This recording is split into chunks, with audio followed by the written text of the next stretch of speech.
napulog. Napulog usa nga istasyon. Si Jesus gilansang sa cross. Nagasimba og nagadayeg kami kanimo o Jesucristo. Tungod kay sa iyang santos ang kalibutan.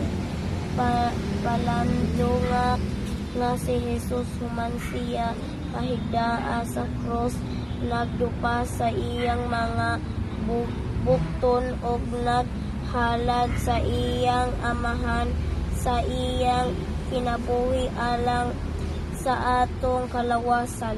Unya naglansang sila kaniya sa cross. O Jesus ko nga gitamay sa katawhan, ilansang ang akong kasing-kasing sa imong tiilan, aron hangtod sa hangtod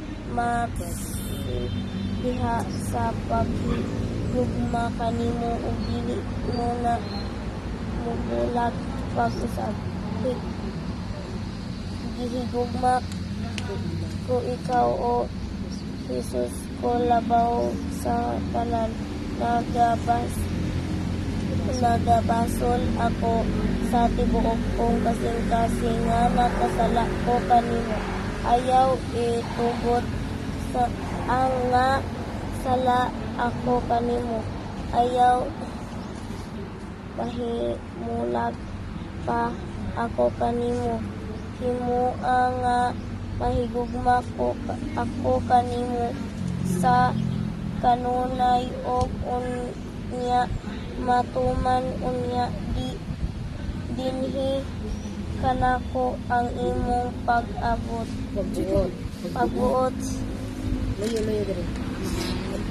Amahan na mo ana sa mga langit.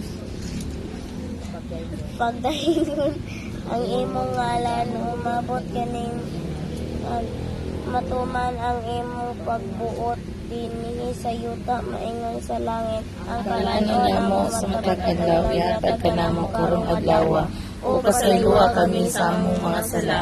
Ingon nga nagkapasaylo kami sa mga sala kanamo ug dili mo kami tugyan sa panulay nuwalwa sa kami sa dautan. Amen. Himaya ka Maria, puno ka sa grasya, ang Ginoong mahal ikaw sa mga tanan o bulahan manusab ang bunga sa tiyan mo nga si Jesus. Santa Maria, Inahan ka sa Diyos, inapo mo kami makasala, karon sa oras sa among kamatay. Amen. Himaya sa amahan ug sa anak ug sa Espiritu Santo. Maingon sa sinugan karon ug sa gihapon sa mga kailigan nga walay katapusan. Amen. Uli na po.